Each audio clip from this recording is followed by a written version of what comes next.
Hey, everybody, and welcome to this week's Say Report. This is your host, Sajin Sarowick, and of course, I'm here with my host companion, Devin. Devin? Devin. You didn't cue me up for the Devin Decker. Devin Clever. Decker. Devin Decker. There we go. And apologies to your eardrums. I always wonder if we should give out our last names. Like, what if people try and find us? I mean, my Twitter name is at Devin D. Decker. Yeah. People will find me if people have the desire to. Yeah. It's kind of the world that we live in, right? Yeah. Also, I don't think anybody's got it in them to be a weirdo right now, right? Like, nobody out there is being weird, right? I would hope so, but at the same time, it's a perfect time to pick up new hobbies. So it's really 6 in one, half dozen in the other, as to whether or not people out there are going to start stalking someone new. There have to be more interesting people than the two of us to stalk, though, right? Well, yeah, I would venture a guess that it probably doesn't have anything to do with logic, though, Devin. That's true. It's just an obsession that metastasizes into, I don't know, a desire to be with the person. I'm trying to think of popular stalkers throughout history. What's his nuts with Catcher in the Rye there? The guy who killed John Lennon. Yeah, you see, that's the thing is I fully subscribe to the idea that you shouldn't remember the villain, right? Like the idea is that you shouldn't remember the shooter, you should remember the victims. So the fact that we couldn't call one to mind right now is actually very pleasing to me. Yeah, it's good. That's actually, this is the lesson to take away from this episode. Remember the victim, not the perpetrator. Unless you're going to be a witness in a court of law, in which case, please remember the perpetrator. And as much as you can about them. Because we're going to need that testimony to put them away for the crimes that they've committed. All right. I just love our intros because I never know where they're going to go. Here we are, not 10 minutes into the episode, and we're talking about fucking nonsense law that we have no real idea of what we're talking about. I watch a lot of legal shows, and let me tell you, none of that is based in reality. I could not represent anybody in a court of law just because I've watched every episode of All Rise and The Good Fight and Suits. Mostly because in those legal shows, they never go to court. They always settle. They're never in courtrooms. But yes, what I wanted to do in this intro is speak to we're at a dark time in history right now. I don't think anyone would disagree with that statement. Yeah. I just not even making a joke about it. Yes. Yeah. And what the world needs now is a hero. It's holding out for a hero till the end of the night. And they've got to be strong, and they've got to be fast, and they've got to be fresh from the fight. We need a hero. And that is what May is all about. The world's savior, the modern-day Messiah, Brendan Fraser. Yeah. So, at the Say Report, we're going to turn our attention to a symbol. All we need is a symbol, right? It doesn't matter that it's Bruce Wayne who's Batman. It just matters that there's a Batman or something. None of those stories ever work out. None of those stories ever work out.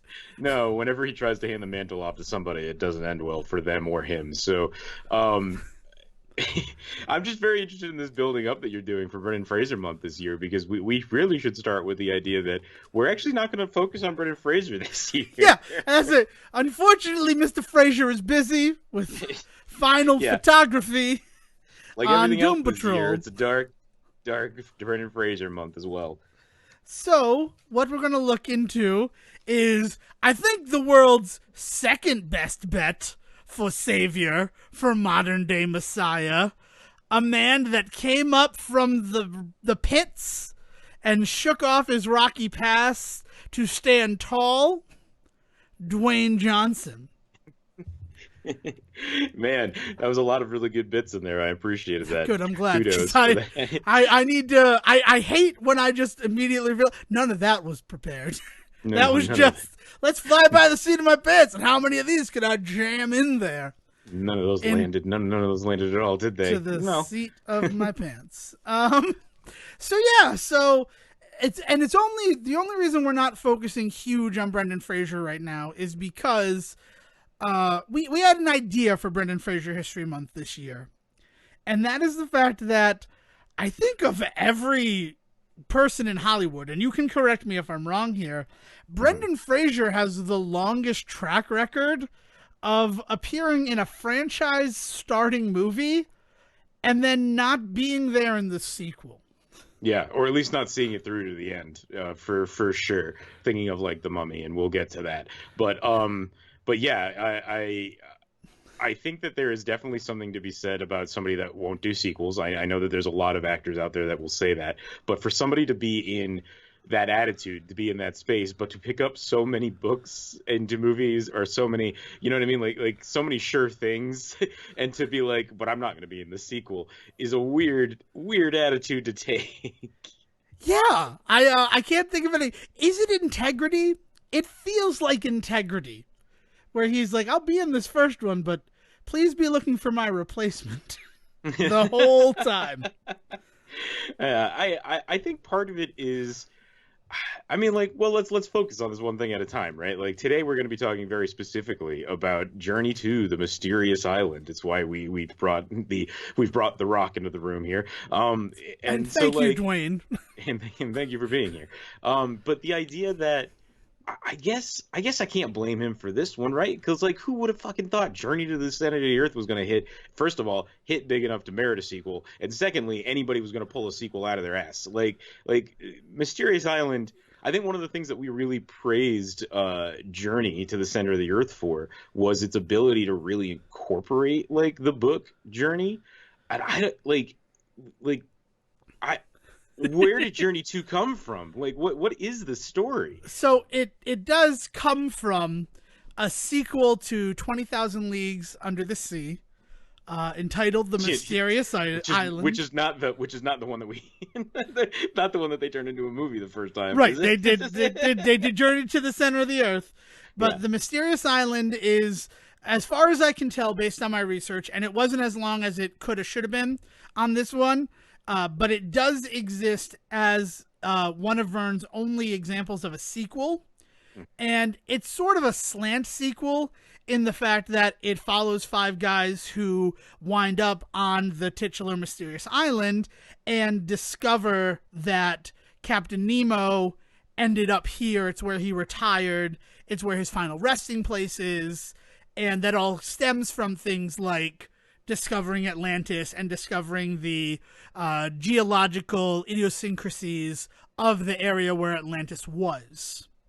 Yeah, so there's a weird history to the Mysterious Island, right? Yes. So there is a book beforehand. It is a weird kind of sequel to 20,000 Leagues Under the Sea.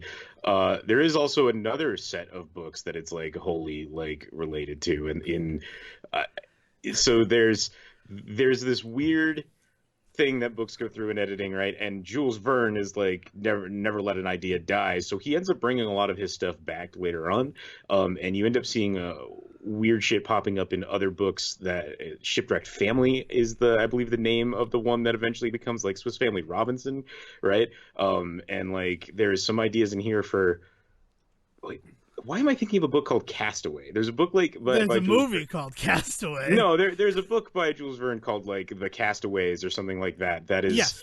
That also kind of ties into this one as well. So it's a mishmash of ideas and thoughts that Verne doesn't really fully flesh out. And I think that, I guess, in the way that the first movie, Journey to the Center of the Earth, really truly felt like it had the heart of Jules Verne in it because of the way that it followed that book, this movie, I guess, feels like it kind of still has the heart of Jules Verne in it in the way that it doesn't really decide, it can't fucking figure out what it wants to be.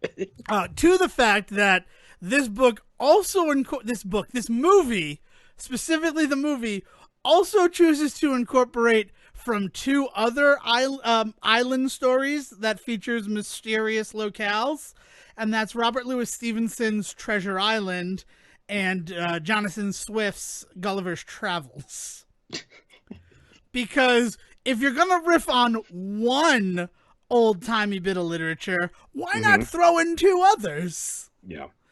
And two others that, like, have been done in not, like, Right. unsuccessful ways. Right. It's not like, it's not like these are things like that maybe one or two of your audience members have heard of and they'll catch on to like the inside joke of what you're doing. Like, no, you're basically tying your wagon to two very successful things in the hopes that maybe this thing will at least be like trick people into watching this one. And I don't know like what the thought process is there, like aping those two stories as well. I also have some issues with how it works in the story, but we'll get there. And it's not going to be long before we get there. I just want to pause right now, 11 minutes into the episode, to let everybody know that if you want to do this as a companion piece, then first listen to Your Mother Was a Vernian. It's from last May. I believe it came out, the 21st of May. And that's when we actually embellished and explored Journey to the Center of the Earth from 2008. Which we're not going to do too much of here, but it's going to be kind of hard to not at least talk about some of the stuff that happened in that movie and really talk about how this movie kind of it just doesn't hold up for me in comparison to that one. Well, but, it's also like kind of a weird remake. Yeah, in a way, like yeah. it's sort of a beat for beat remake of that film, which is, I mean, a lot of sequels are that. Looking at you, Hangover 2 and Hangover Part 3, The End. Spoken as somebody that's never seen Hangover Part 3. I mean, no, I'm just, I've seen all of them in theaters, and I actually like them because it does what Journey 2 does not. The Hangover sequels do what Journey 2 does not, and that is, it is the same set of blueprints, but it takes some artistic liberties to make it unique. And I do not feel that happens with Journey to the Mysterious Island, except for one key area that does tie in pretty big to the energy I was feeling after watching the first Journey to the Center of the Earth. But, without any further ado, let's talk about how Journey to the Mysterious Island begins. Okay, take it away, man, because like I very much didn't enjoy this movie, and I'm already having more fun talking about it than I had watching it. So good. Well, good. That's what I was hoping for too. So let's just discount the fact that this starts with the end running montage of Ferris Bueller's Day Off on a bicycle or on a motorbike.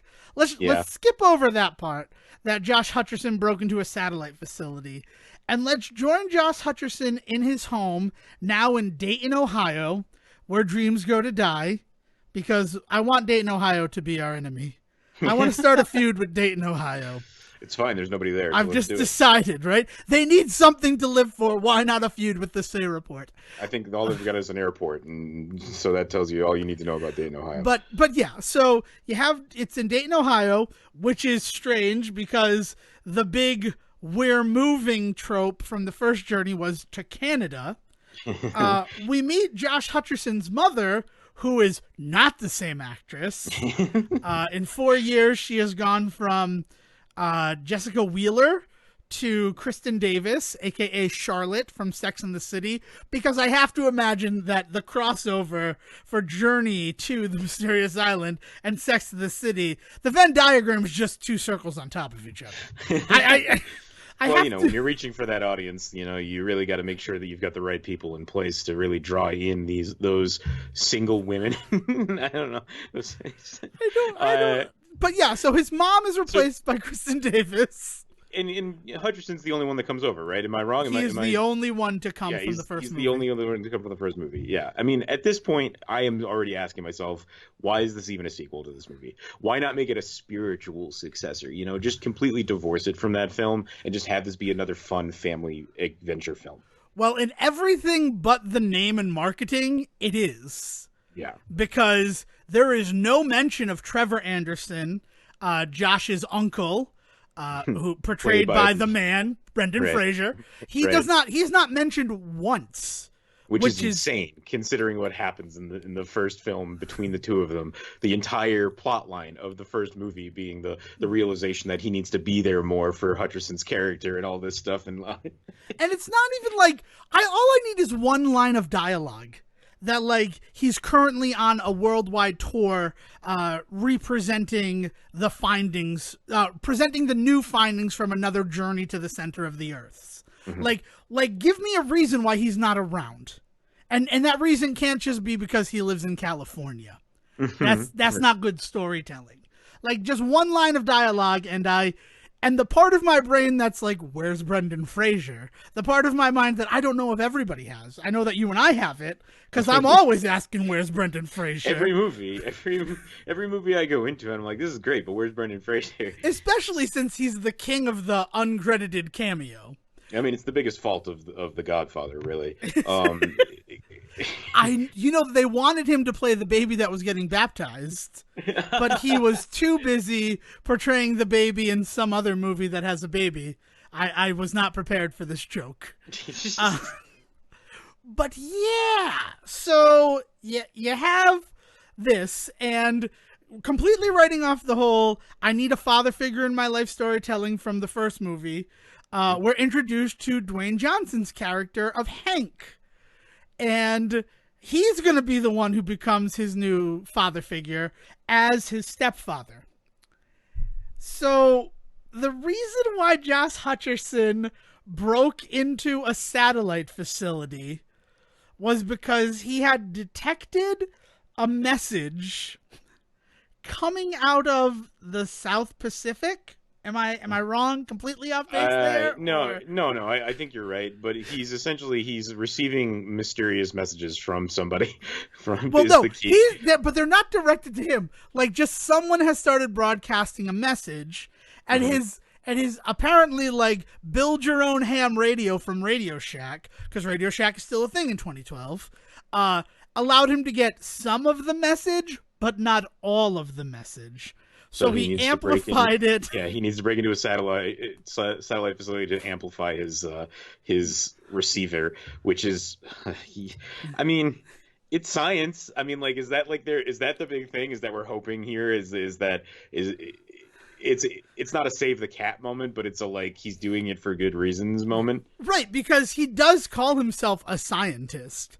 He identifies as a scientist. So for scientific research and like exploration, I've had to do this.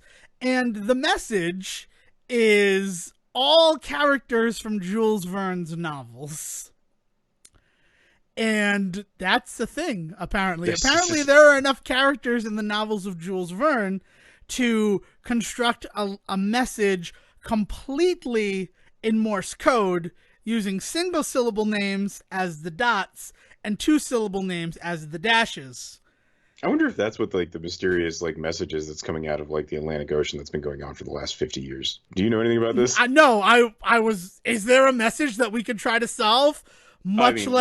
We won't solve it, but there's been this received message that has been, I mean, there's recordings of it. Like you can probably go to YouTube and like look this up, but there is a message that has been coming from somewhere, and people cannot identify where it's coming from.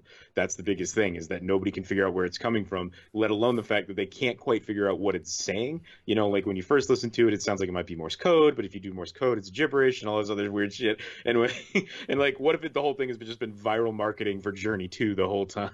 I mean, I would not put it past this movie.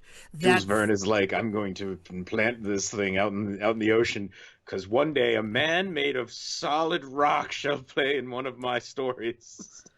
I like that you also believe Jules Verne foresaw Dwayne Johnson. He did. In terms of all the science fiction stuff. Everybody's just like, you crazy science fiction writer, man of solid rock, you're out of your mind. No, I've seen it with my own eyes. He can lift one single eyebrow higher than his skull would appear to allow.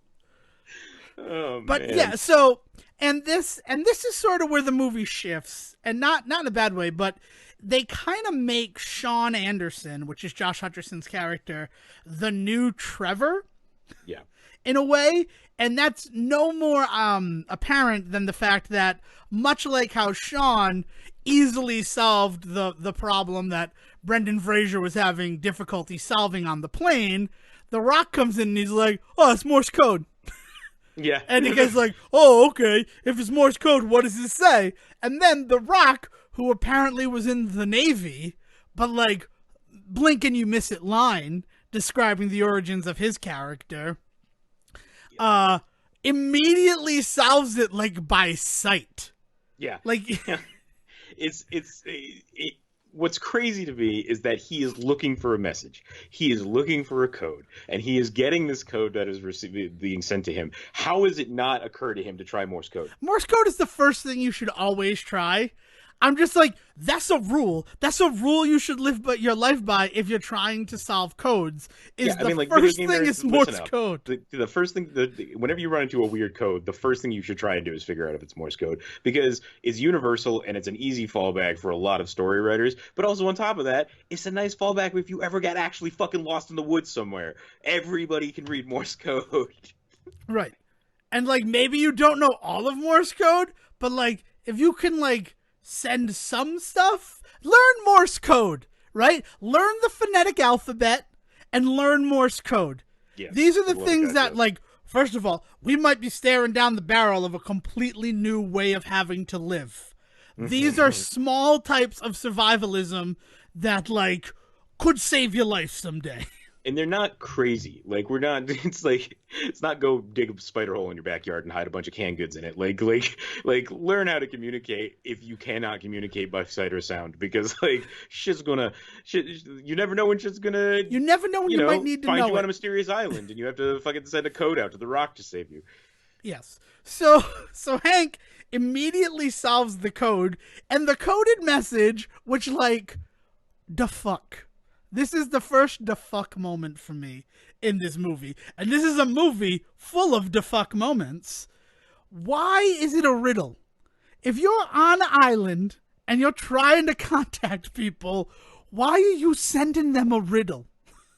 Because only the smartest can come. I can only be saved by a genius. Yeah, I can't even pretend to like make up a reason for this. Like, when do we reveal who's sending the messages? Well, immediately after my big fucking problem with this movie.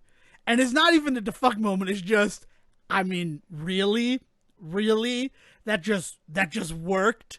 And that's the clue to the riddle reveals that you also need to look at Steven's son, which is how they get to Robert Louis Stevenson, because that, I guess that makes sense. I don't, like, you put an apostrophe S in there in Morse code. So they get to Treasure Island, and they get to a fast author, a quick author. Like, the way they get to Jonathan Swift is also like, who is this for? Like, it's not difficult code, and it's also like, you're trying to get people to come save you, right? Are you the Riddler?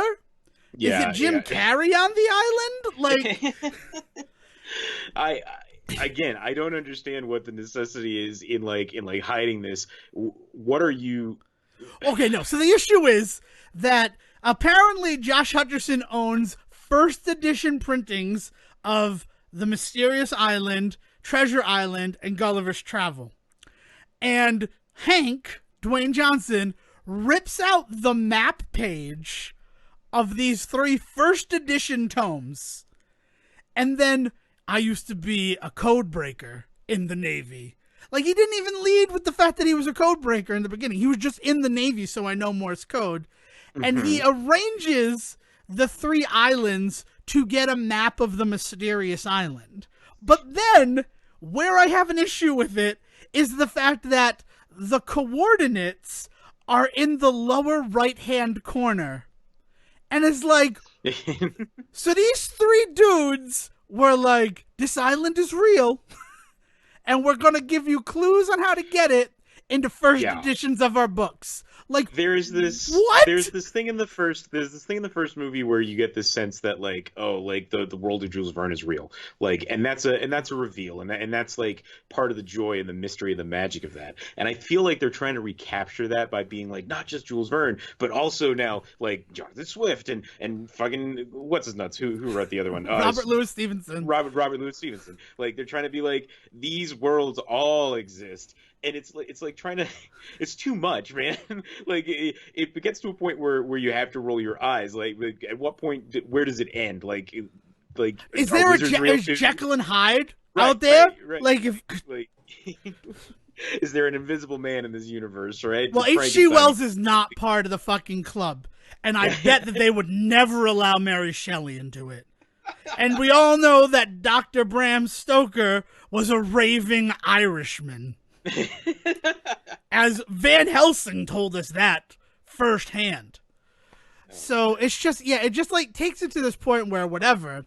And it turns out that the person sending this is the heretofore never mentioned grandfather of Sean Anderson, making him the father of Trevor Anderson, Alexander Anderson, who is played by the original I'll Come In and Save Your Sequel man, Michael Caine.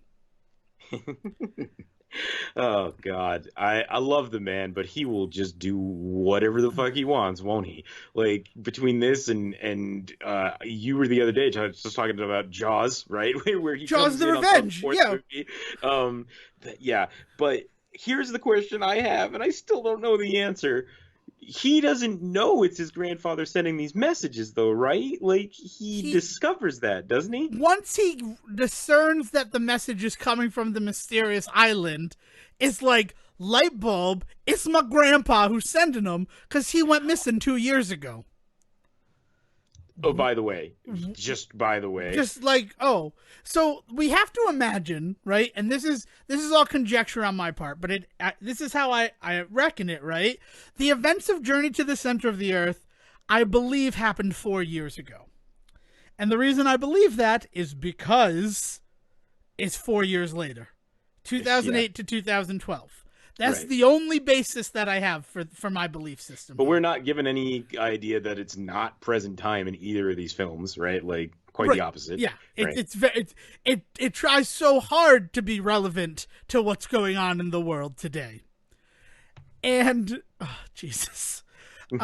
So, first off, Trevor Anderson is kind of skeptical in Journey to the Center of the Earth. And then in the second movie, come to find out, oh no, my father was fucking crazy and a Vernian and believed that all this stuff was true, which is what led to Max believing that everything was true and caused him to search for the center of the earth.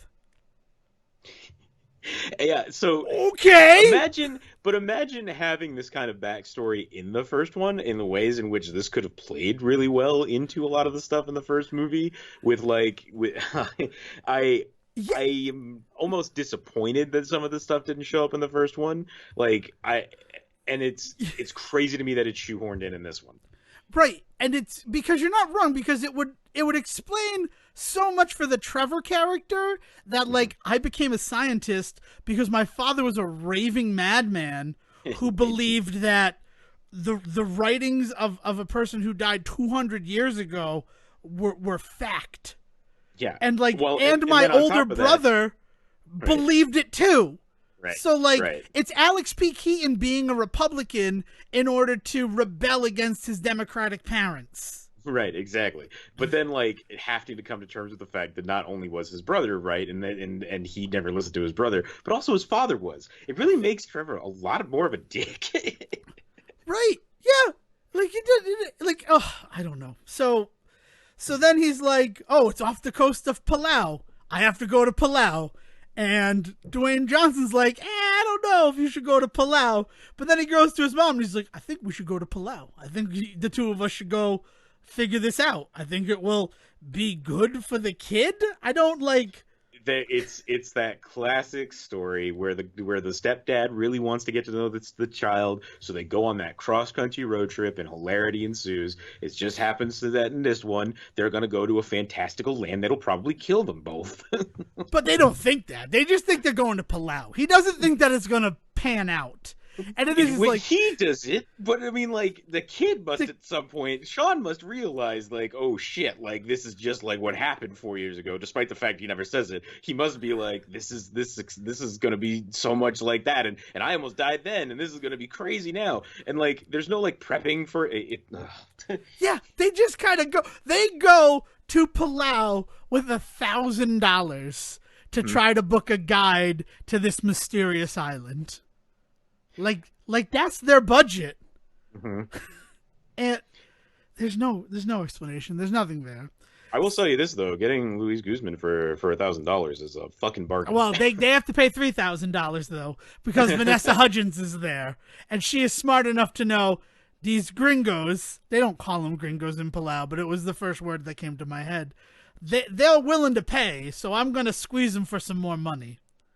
And then beautiful promotional consideration paid for by Visa.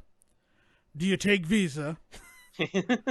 And they buy a helicopter, and they're like disappointed that he's a helicopter person, but wouldn't you rather fly into a mysterious island, especially if you've read the book and know that it begins with a tower of water that sucked the five guys in? Right. Yeah. Well, again, that's what I mean. Is there's no thinking back on Sean's part to what he has been through to like prepare him for this, and that is insane to me. Like, I would have spent all of my time, especially the second I realized we were going to be going on another adventure, like preparing for stuff. And the fact that he does not get to come across as like this like super expert survivalist in this movie is super disappointing to me. Right, especially when we eventually meet Michael Caine, because spoilers, they wind up on the island. Though before we get to that, they say they hit a hurricane, that the hurricanes wouldn't be there. It would be a cyclone. Hurricanes take place in the northeastern parts of the ocean, typhoons in the northwestern part of the Pacific Ocean specifically, and anything lower than that is just called a cyclone. They don't have a special name for it. But they keep calling it a hurricane, and every time I'm like, you're wrong. It's not a hurricane. You should not be on this adventure. You don't know basic things about geography. Yeah, I'm sorry. I'm just missing the scientific expertise of Brendan Fraser from the first movie. This is very sorely missed in this film for sure.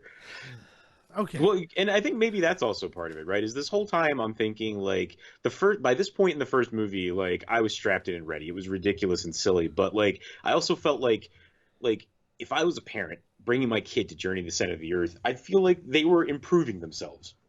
Yes. They were getting to know a little bit of history of literature. They were learning a little bit of silly science along the way. They were learning to ask questions and like do this fun stuff. This movie, it feels like every other kids movie out there, where all it's doing is just teaching the kids a bunch of fucking like pseudoscience nonsense that they're gonna for years to come be thinking like some pieces of this are accurate in like a weird way. You know what I mean? Like this is the type of stuff that affects a kid for such a long time until either it gets them into trouble or they learn the truth. And this is not the kind of movie that inspires you to go out and seek the truth. Right. And I'm not saying that kids' movies or family movies have to do that. It's just disappointing that the first one does, and then this one chooses to just throw all that out, Well, I mean, it's specifically this movie should do that, right? Has almost a responsibility to do that. Because the first movie at least tried to like teach it. But then you have shit like, it's one of the first laws of island biogeography. Big things are small and small things are big. Lilliputian. Yeah. What? Oh, man. Yeah, and then like even that's inconsistent. Like, why are the bees large enough for humans to ride, but the centipedes are like small dogs? I for a second thought that they were supposed to be implying that they were like amoebas or like cells or something, or what are the water bear things called, the Oh tardigars? yeah, tardigars. Yeah, like like one of those types of things. It, yeah, it doesn't stick to its own rules, which on top of everything else is always super annoying to me. Yeah, I mean, especially since the first one really stuck to rules. But then Right. we get to the island, and I have to say, having it be breaking up the character of Trevor Anderson into Hank and Gabato is kind of the only thing that I will celebrate this movie for. Well, and I think part of that is because you're talking about two great character actors coming to the table. You know what I mean? If it wasn't the two of them playing those characters, I don't know if I would care as much about those characters. You know what I mean? Oh, I know exactly what you mean, but Yeah. it's also proof positive that if you're going to replace Brendan Fraser, it's going to take two dudes. You need two dudes to do it. Three, really, because like with Michael Caine later. Although, man. Okay, so Michael Caine. Let's talk about Michael Caine because we're now on the island and we meet Alexander Anderson. He's a dick. He's a jerk through and through. And one of my big not issues, but like sticking points about the first Journey to the Center of the Earth is that it's the rare film that is almost purely man versus nature. You don't see a lot of man versus man or man versus self. It is them trying to survive in this hostile environment, right? Right. And like fighting off whatever's there. But with Michael Caine's character and the antagonism that he shows towards Hank, purely because Hank is like buff, like he's like, you can't be smart, you're strong. It's like, what an asshole you are. Like, calm the fuck down, Alfred. I'm the only reason we're here.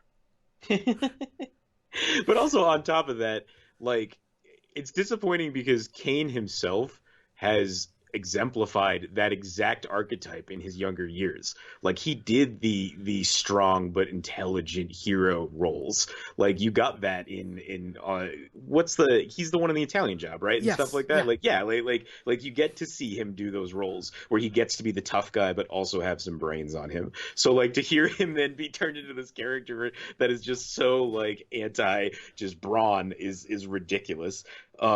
People like you pushed me in the mud when I was younger. But like, you're not even talking to me. I solved the code by sight. Your grandson was just like, oh, I guess I got to read all these books and figure out these characters. Couldn't figure out it was just Morse code the whole time. But no, it's fine. I'm the bad guy. I'm the jerk. Yeah. But I also have to ask, like, what's the year on National Treasure and National Treasure 2? Because I also feel like this movie is getting a lot of like National Treasure vibes. Like they're like trying real hard to hit that audience. I want to say like 2003, 2006, maybe 4 and 7. It's similar to that. Like it's before this one, right? Like oh yeah, both of them have happened before this one. And so it feels like there's really this sense that they're trying so hard to hit that National Treasure-esque vibe of like, it's not just that they solve one mystery and that brings them to the island and like the island is the big thing. From there, they still have more mystery to solve. There's more clues they have to pick up on. There's more things that they have to like figure out in a way that the first one, it didn't feel like it was a consistent like Da Vinci Code-esque like journey through to the center of the earth, right? Like and so there's also some of that going on. And so with that, I also wonder how much they're really leaning into the dynamics that are present in those films, where you kind of have Jon Voight and Nicolas Cage, the dynamic between the two of them, because I really felt like a lot of what was going on between Hank and Alexander was that same dynamic. And I would 100% be okay with that if Hank were Alex's son. Well, so I also need to wonder, and I could not find this anywhere, if Brendan Fraser was ever attached to this in any way, shape, or form. Well, I think the easier question to answer, because I don't know if you could find any info about that sort of stuff either, because that stuff is left to the wind. But I think the easier question we could answer is, do you think this was originally supposed to be Trevor? And yes, like, right? Like, it feels like it must have been, Tip to right? top. In fact, I Yeah. actually have in my notes, I kind of just wish that The Rock was playing Trevor. Like, Right. Like, just I call would, him that, yeah. like, we switched up Kristen Davis for Hmm. the other one. Like, just go there. Just, like, commit to it. Hmm. And I mean that's crazy to like say that, but the antagonism it would make way more sense if your Vernian father, like, no, I found you. He's like, yeah, but you never believed in this stuff. I have no Right. respect for you. This was supposed to be for Max. Right. I mean, like, if he's fucking bitter with Trevor because of essentially, like, he's been proven right, and now Trevor, but he still had a call on Trevor to come and save him. Like yes, the dynamic would make so much more sense. So how much of this is just left over from that, and they had to think of excuses for him to feel this way about Hank, and so they do all this weird shit with like making him the big guy, even though like they who know. Like those jokes can only come around once you have The Rock involved, right?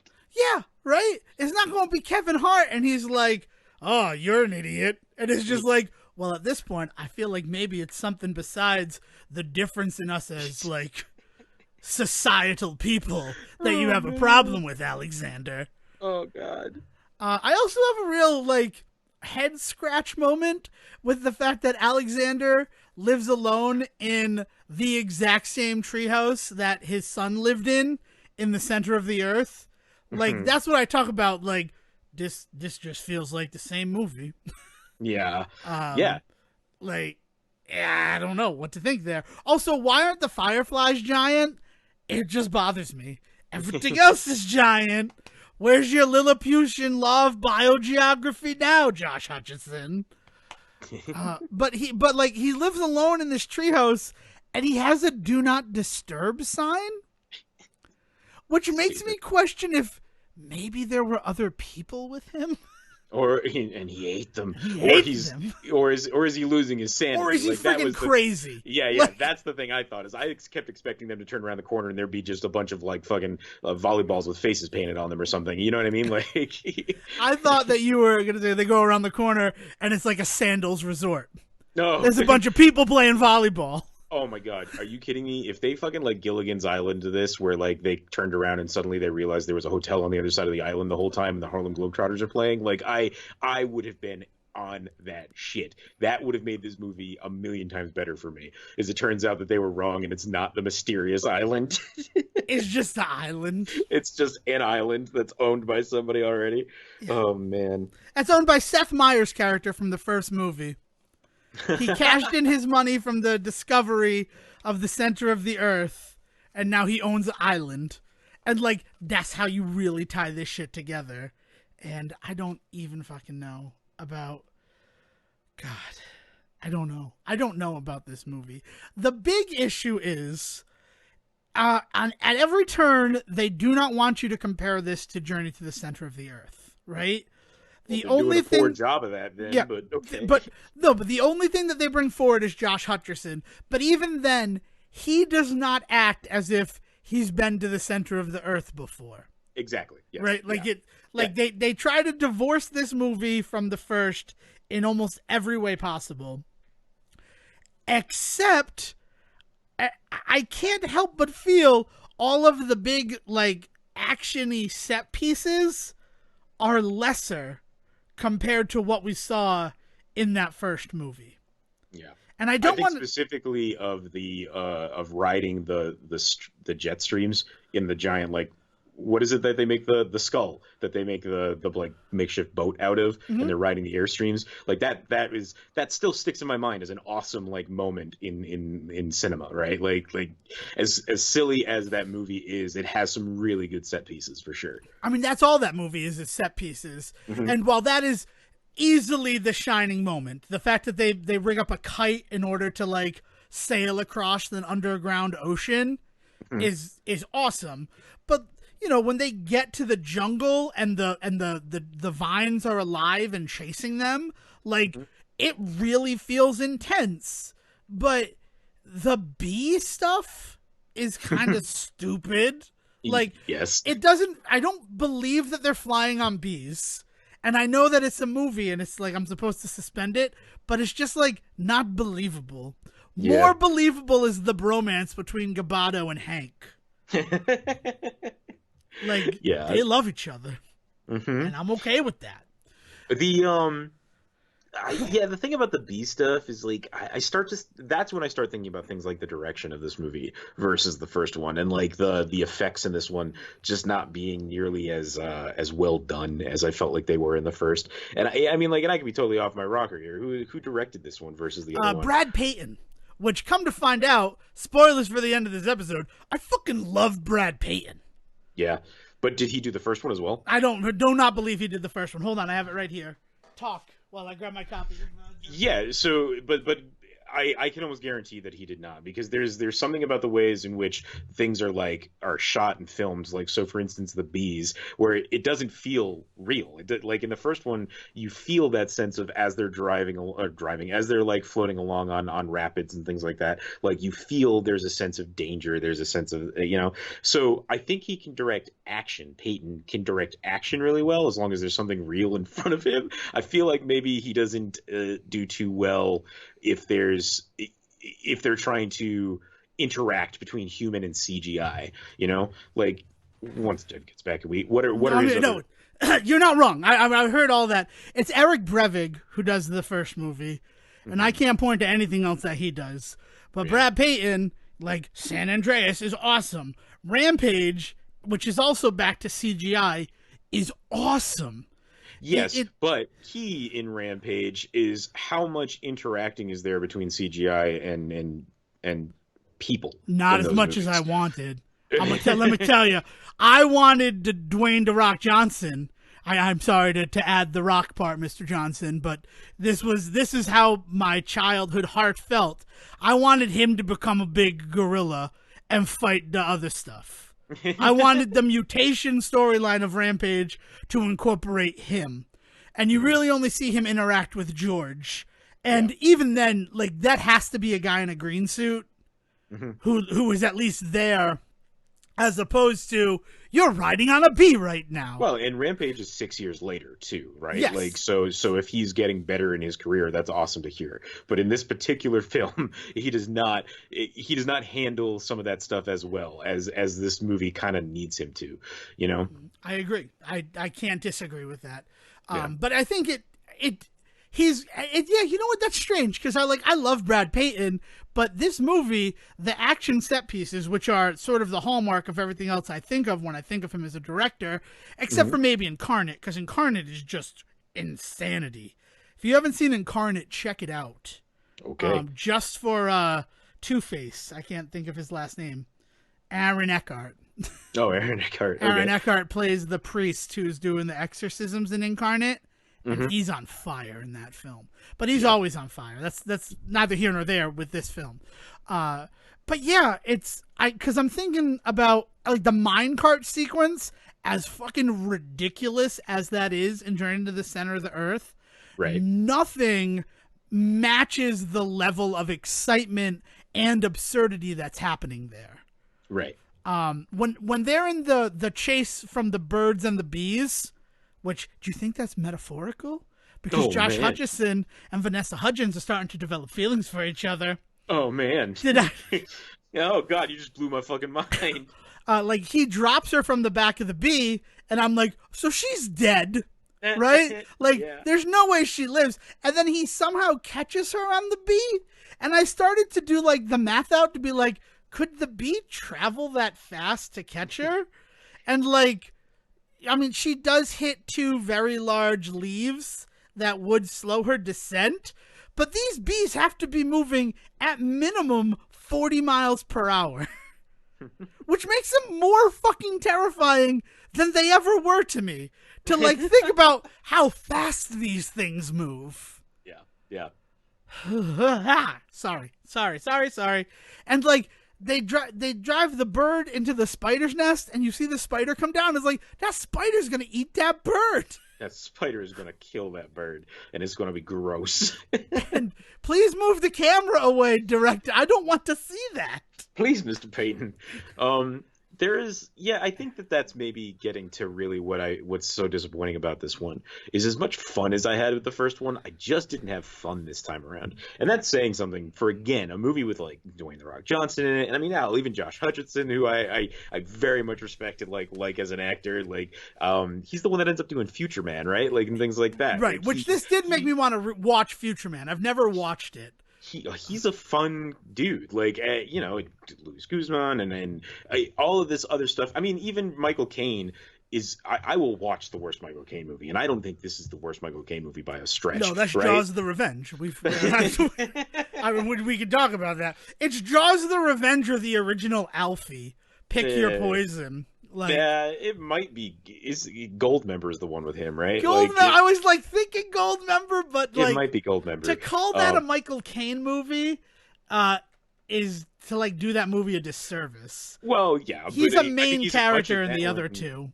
I think he's as much a character in that as he is in this, and I think I'd rather still go watch that, despite the fact I think it's a worse movie than this. Well, that and Foxy Cleopatra.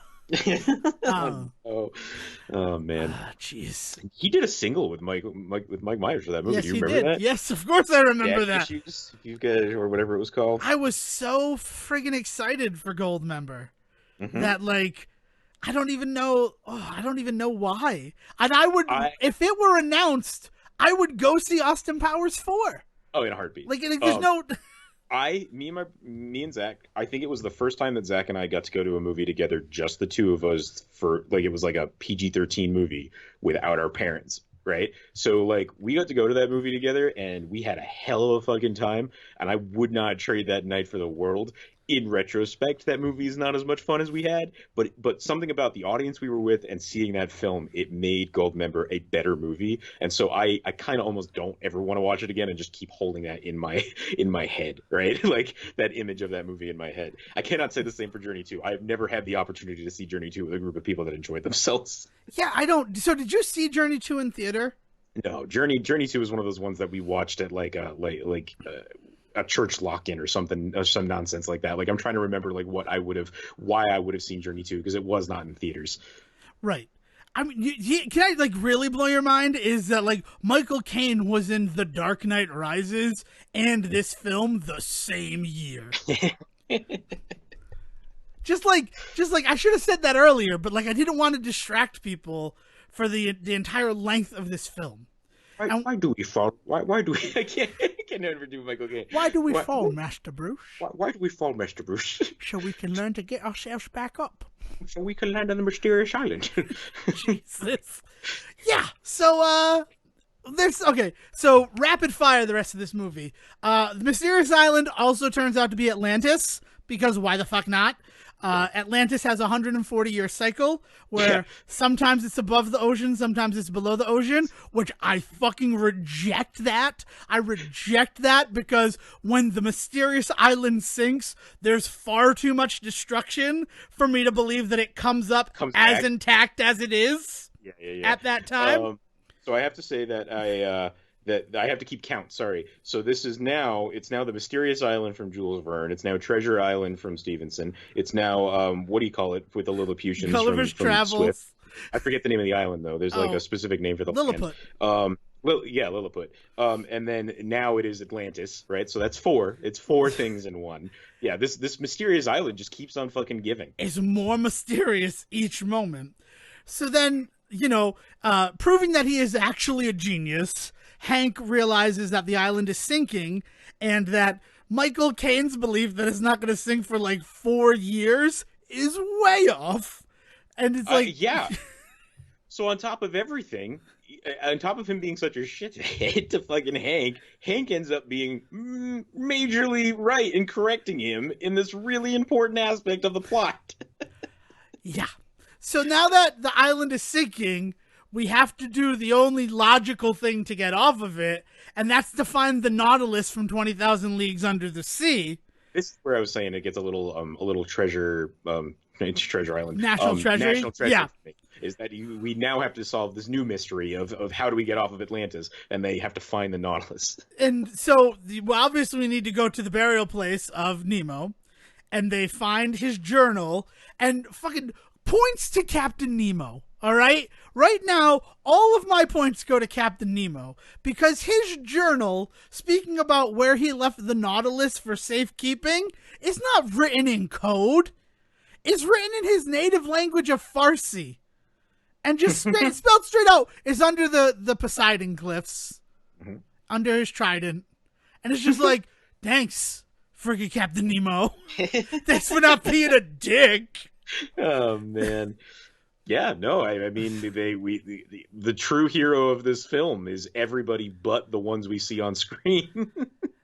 So then they have to cross the island, and the safest way would be to follow the coast of the island around to the cliffs, but the fastest way would be through the heart of the island. And obviously everyone's like, well, we're doing the heart, and I'm like, Barracuda.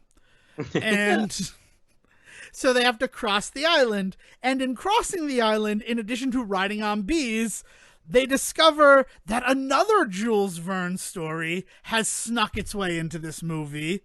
Yep. The Volcano of Gold is a volcano on this island. And I have some, like, scientific issues with that. A, the fact that volcanic ash lands on them and they don't erupt in flame in any way, shape, or form. Because volcanic ash is fucking hot. And volcanic ash is fucking hot when it's just rock. Imagine if it was gold. So what has to... Because now if it goes... But if you really... If the island sinks under the water and there's a volcano on it, water gets into the volcano and turns it solidifies, right? Like that happens, right? Well, no. So the reason why that happens, right? Why that? Because that is what happens in Hawaii and stuff like that. Hot magma. That's how islands are formed. Yes, hot magma does it. That is because it separates far enough from the actual heat source. Okay. Because in the ocean there are volcanic trenches where there is heat and there is magma there. And the reason why that right, but there's still a layer that gets like formed over the top. Right, exactly. Like... But you can, I mean, there are videos out there. You can witness the phenomenon of seeing the magma still in magma form underneath the ocean because of how close they are to the incredible heat of the Earth's core. Okay. Because that was the thing that I kept thinking is I was like, if this island sinks every so often, how is this volcano still a volcano? Right. No, it's because it's like conductivity. The further you get away from the power source, the weaker the electric charge gets. Right. So the further the magma leaves from the core of the Earth, the easier it is to be cooled. So that's why, like, when it erupts from a volcano and then it's introduced to atmosphere, which begins cooling it down, and then it's introduced to ocean water, which also cools it down, it hardens and forms islands. Damn, Mr. Wizard. But there's a reason why within the volcano it is still always magma, and that's because it's so much closer to the source. Does this not lead to like a steaming there has to be some indication that there's a freaking volcano going in and out of the water every so often in this ocean? To be completely honest, it's probably the representation of the cyclone that is around the island. Okay. Like, all right. Looking at Vernian sciences. You're grounding this movie more in a pseudoscience I can get behind than the movie itself does. Well, so let's talk about pseudoscience. So they discover this volcano of gold, and Josh Hutcherson's like, we gotta fucking go there because I steal treasure from my adventures in order to fuel my adventures. That's my MO. And they're like, yeah, we don't have time to do that because the island's sinking. And there's this subplot about Luis Guzman wanting to send his daughter to college. So in the night, he goes to try to get some gold so he can afford to send her to college, which I get. College tuition is only going up right now. So you probably need Mysterious Island Gold to pay for it. If you were living in Palau as a helicopter tour guide. With the only helicopter on the island, he should be more popular from the beginning but we'll address that in a few moments. Yeah. So yeah. they go and he finds it, and he finds this huge nugget of gold. And the thought that's going through my mind the whole time is, how do you know that's gold? Because pyrite is volcanic rock that has the appearance of gold, and it's fool's gold. Fool's gold is pyrite. Mm-hmm. And pyrite is hardened volcanic rock. So, like, why is it gold? How do they know it's gold? And then you see that, like, huge nugget of it, and I'm like, this isn't gold. It's pyritic rock. You poor bastard. You're going to die because you tried to get a bunch of pyrite. Oh, God. Yeah, but maybe, is that the lesson, maybe? I don't know. But meanwhile, so while Vanessa Hudgens and Michael Caine go to rescue Luis Guzman, it's The Rock and Josh Hutcherson go out to find the Nautilus beneath the Poseidon Cliffs. And they find it, and it's underwater because the island is sinking. Right. Yep. So they MacGyver themselves some scuba tanks so that they can swim. I think it's like 100 yards down. It's an insane distance to have to swim straight down, like without any sort of weight or anything like that. Yeah. Well, yeah, it's a movie, and Rock. No, I was gonna say Dwayne Johnson's very dense, though. Yeah, there's that, but there's also the fact that Josh Hutcherson dislocated his ankle, which that's not a thing that happens. Because the ankle is tied up in too many other things to be dislocated. Yeah. You break your ankle. Right. If you dislocated your ankle, your foot would basically be flopping around. Not only would your foot be flopping around, you probably also damaged like the bones, ligaments and bones. But like not just your ankle. You'd have to shatter or fracture other parts of bone because the way that the ankle connects to your leg. Like the ankle is the joint that connects your foot and your leg, and it's intricate. It's not just one Lego on top of another Lego. It's an erector set. Yeah. But they just like pop it back in, and then he can swim down there, and they swim to the Nautilus, and the design of the Nautilus in this movie is something that I want to praise. Because it is not the way that I have seen it in any other film adaptation of 20,000 Leagues Under the Sea. It looks more like the Stingray design that you actually read about in 20,000 Leagues Under the Sea. It doesn't look like a mighty sea monster. It's like, no, it's functional and it's beautiful because that's what Captain Nemo did. Right. Like he didn't. Yeah, no, I'll give it that. At that point, I wasn't even. At that point, you're like, oh, giant electric eel. I wonder if they'll use that to jumpstart the bat. Oh, they already did. They already did it. They beat us to it. I mean, like, also, let's talk about the bathysphere that he built into the ship. Like, it's like. There's some real. I wish that I could see a 20,000 Leagues Under the Sea movie with the care that they brought to Journey of the Center of the Earth, and just abandoned for Mysterious Island. So they get the Nautilus and they escape the Mysterious Island, and then we jump forward 6 months later, and there's the best moment in the film. You fight me on this, which is kids playing street hockey and car, and they all move out of the street. And then the car passes and they go, game on. And I'm like, who was that for? Was that for me? Like, stupid. It's ridiculous. Man. So now Josh Hutcherson and Vanessa Hudgens are dating, and that's all happy.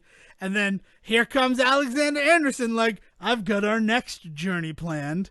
And he gives him a copy of From the Earth to the Moon. And it sets up for a sequel that people are still holding out hope for. I believe Dwayne Johnson's exact words were, there was a lack of interest. Those were his exact words. Yeah, so like I think that anybody that's still holding out hope for it, like I don't know, man. Part of me thinks if they can swing back and really bring in some of the love and care that the first one had, and I feel so bad, like, just kind of ripping on a movie for just having a terrible sense of humor, but it really feels like that's what this is, right? Is like they tried to introduce a level of humor to this movie that they then couldn't pull off. So not only was it kind of weird because the first one, while humorous, I wouldn't call it a comedy. It's definitely family adventure, right? Like solidly family adventure. Much in the same way that like if anybody talks about the comedy Jumanji, you slap them. Like that's not a comedy movie just because Robin Williams is in it, right? But it has funny moments. There will always be one last rhino. Like I will always laugh at that type of joke, right? Or even the moment when they have to like rip the kid's pants for his monkey tail, right? Good moments of humor in a family adventure film, that like we can all like remember and relate to, right? This movie tries so hard to have moments like that, and they fall flat every freaking time. Oh, we didn't talk about two of them that were big enough. Now it's time for the Thunder Cookie, which is apparently a punch. This man calls his punch the Thunder Cookie. Or the 3 rules of getting a girl to like you. Do you know the 3 rules, Stephen?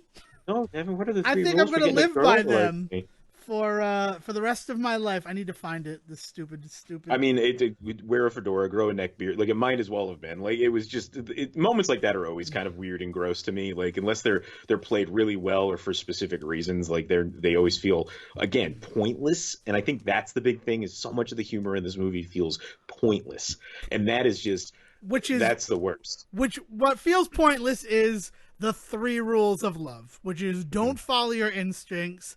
Be open and sensitive, which like those I'm not hating these rules right now. Like I understand where he's coming from, right? Like be honest and like your instincts are wrong because a friggin' poisonous media has influenced them. Like right. That's not what you want to do. But then we get to number 3, which is the peck pop of love.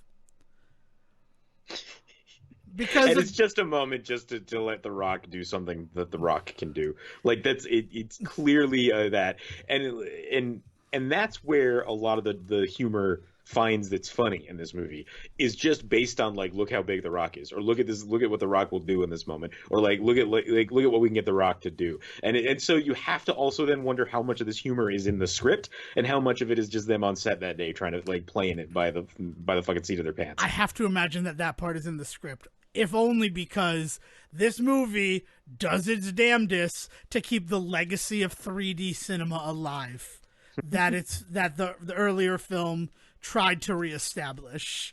Because that peck pop of love, berries are just flying at you. And I'm like, no, you have not earned this. I don't want this. So now I have to ask, can you imagine that scene if Brendan Fraser were doing it? First of all, it wouldn't be that way. But I guess he would just be throwing berries at Josh Hutcherson. like I feel like it would be, and you need to be prepared for the unexpected. What do you mean? Yeah. You just throw a berry at me? Yeah. See, now that's a better joke, though. You know what I mean? Like it. Yes, because it's something that everyone can do, not just the one specific actor that we happen to get for this scene. Right, and there's a level of there's a level of familiarity in the joke that you just told between 2 characters that are not in this film, right? That I need in this film, right? Like the level of father-sonness that needs to be growing between the 2 of them is not there at the time of this joke, and honestly never really gets there for me in this movie. Yeah. So to get back to your question, or not question, but like the idea of like failed sequels to this, because there were supposed to be 2, right? Yes. There's From the Earth to the Moon, and then I have to imagine the 4th one must have been 20,000 Leagues, right? Which is stupid because they already have the Nautilus. Why not do that one first? Yeah. I mean, I can't. The only reason I say that is I cannot imagine what the 4th one could have possibly been. But the idea is like if they can get back to more of what the first one did really well, with just crazy ass set pieces, kind of a weird love of science, despite the fact that the science is not solid, right? But that's what good science fiction should do, is it should encourage you to think about what can science be capable of and let me try it. This movie, the science is just stupid. Like, it's not fun. It doesn't make me want to do science. It doesn't make me want to do experiments and like learn about the science of it, because like all of it is so based around this island I'm never going to be to. So it's a world, it's a fantastic world I'll never be a part of. So it doesn't invite me to do that kind of science, right? They need to get back to that if they ever do a sequel. Right. And I honestly, that's probably why a sequel, outside of the lack of interest, how do you do the Earth to the Moon when you have like Ad Astra and Apollo 13 and Hidden Figures and Rocket and October Sky? Like, You have to do it like From the Earth to the Moon, where the idea is like you do away with things like spacesuits. You know what I mean? Like do people just breathe on the moon? Yeah. Do people, can we just do like adventure-y shit on the moon without having to worry about like actual science of like of you go to the dark side of the moon and you freeze to death? Like, nope, we have to ignore that, right? Like, yeah, it has to be, we need to discover the original capsule that Verne used to get to the moon. because that's where Trevor's been this whole time. I sent him up to the moon, and I never went to go get him. It's time for me to go pick him up. We have to go get my son back. No, they introduced a third Anderson child. It can't be. It just needs to be like, who's the big one now? Like who replaces The Rock? Yeah, well, okay. Who's the new one? Who's the new John guy? Cena. Randomly, a third one is John Cena, and Michael Caine just loves him, despite the fact that he's big and dopey. He just loves him. And John Cena is his actual son. And Hank is just like, what the fuck? Hey, Dad. Ah, Johnny. Because I feel like John Cena only plays characters named John. I don't want to compare him to Tony Danza just yet, but yeah.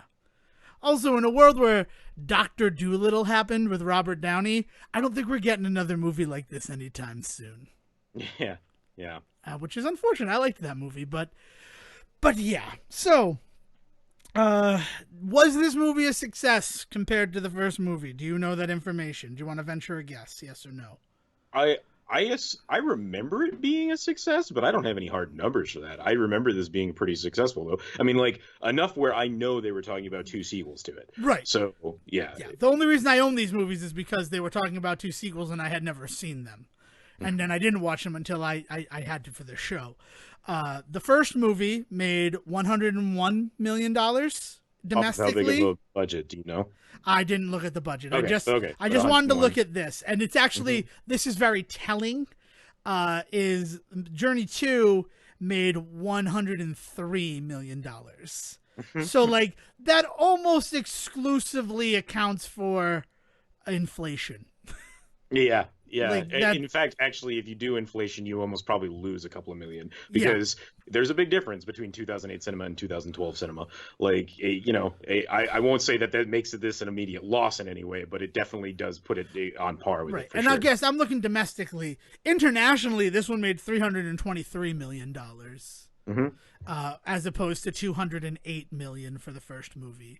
So, like, definitely this played better in China and other international markets than the first one. And a lot of big American visual movies do. They're just huge draws to foreign audiences, because, to be entirely honest, we're one of the few places in the world where you can do the kind of stuff that you see in this movie. So you think about that. While I find this movie boring, I think this movie is overlong, and it's not that long. For a movie this is the kind of movie where you're wondering, how long have I been watching it, and then you realize it's only been 20 minutes, and you're like, what? Like, yeah. It's just south of 2 hours, this film, and I'm just like, I need you to end. I need this to be over. But I will say, Dwayne Johnson kills in this movie. Given what he's given, he plays a really great character, and I understand. I don't think you fault any of the acting in this movie, but for sure, he definitely has a momentous task in front of him, trying to replace one and only Brendan Fraser. And I'm only half joking when I say that, like, for the bit, because it's Brendan Fraser month, but also like to have to come in and take over this movie and play essentially a completely different character.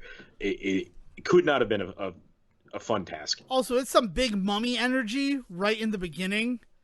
Like, all I could think of was the mummy. Mummy energy. I like that. Yeah. As the Warner Brothers symbol, like, turned to mummy gold and flew into the New Line Cinemas thing. Which, can we talk about the fact that we've watched 4 fucking New Line Cinema movies over the course of 2 weeks? New Line has shaped our world in more ways than people talk about, which is interesting because, like, yeah. Like, I'm kind of tired. I'm ready for something else. No offense to New Line. I love them, but I didn't realize how many pies they had their fingers in. Mm-hmm. And also, we didn't bring it up at the time, but why does Gabato get to keep the Nautilus sub? That isn't a major scientific find. He just gets to open up an undersea tour company, which, like, the insurance premiums on that have to be fucking outrageous. You're barely making a profit if you're doing a centuries-old submarine tour business. I'm sorry. This is the thing that this movie. No, that's it. This is the thing that these types of movies make you think about. Well, and the only reason I'm thinking about it is because of how grounded the first movie is. Right. Yeah, and that's saying something because a lot of silly shit happens in that movie. Go back and listen to our episode, and we talk about this exact thing: the idea that it feels grounded in some ways, even though it's ridiculous in others. Right? Like, and that is something that movie it doesn't always succeed in, but it's gosh darn it, it's trying. Right? Whereas like this one, it just feels like they're not even trying, and that almost feels insulting as an audience member. Yes. All right. So I think I've run my course with stuff to say on this. Anything else you'd like to add? Well, I mean, we should wrap it up with the question though, like if this movie has Brendan Fraser in it, does that make it a better film, right? Yes. I mean, we already answered that question. No offense. Yeah. No. I know. I just like that's where we should definitely land on this. It being Brendan Fraser Month, and the reason that we're watching this is because of the lack of him. I think the question we have to ask is, would this have been a better film? And I think it's a resounding yes for me as well. Yeah. I mean, just because if it's him meeting up with his estranged father, you don't have to have that weird moment where Hank and Alexander bond and like create a father-son relationship because he sings a song. And I think that Brendan Fraser is also really good at selling a lot of the silly effects stuff, which we see in the first one, but we also see in things like The Mummy and Looney Tunes Back in Action and other movies. Like Art, right? Like he knows how to work. Like, yeah, that's it. So if you're looking for a Brendan Fraser fix, definitely check out Journey to the Center of the Earth. But, avoid Journey to the Mysterious Island. Honestly, I can't think of any reason that this movie is worth watching in 2020. Yeah, not really. If you want, like, fun movies with The Rock in them, even with Peyton, is that his last name? Yeah, anything else that he did with Brad Peyton is pretty great. I mean, San Andreas. San Andreas is fantastic. I love that movie. I have to recommend that movie. Yeah. All right. So, at this point, we'll gear you up. We'll give you a little taste of what we're going to be talking about next week. And it's going to be George of the Jungle and the lesser-known George of the Jungle 2. Be honest. If you knew that there was a George of the Jungle 2, you send us a tweet at the Say Report on Twitter. And I'm just going to pull the plug now. If you're super excited to find out mysteriously there's a George of the Jungle 2, don't get that excited. I think I'd rather watch Journey to the Mysterious Island again. I think it's been a while. But that's what the next week's episode is. So who knows? Maybe with time and distance, we'll love that movie. But, until next time, if you are out there and you identify as a Vernian, I would love to hear from you. Please get at me on Twitter at Devin D. Decker. And just like, I want to chat because these movies have made me want to read the literature of Jules Verne. And if that's really like, not religious, because religion is more of a faith-based than a science-based thing, but if it's sort of the tenet that you live your life by, I'd love to chat with you. So again, it's at Devin D. Decker on Twitter. And you and my fellow Willians unite under siege versus the world. This is good. This is going to be fun. Us, like the Vernians versus the Wellians. It's going to be a lot of fun. Will, please get in here and moderate this. Thank you for listening to the Say Report with your host Devon Decker and Stephen Serwick. Please follow the guys on Twitter and Facebook by searching for The Say Report, and you can always subscribe on your podcast channel so it's delivered straight to you and you can enjoy it every week. With apologies to your mother, we'll see you next time.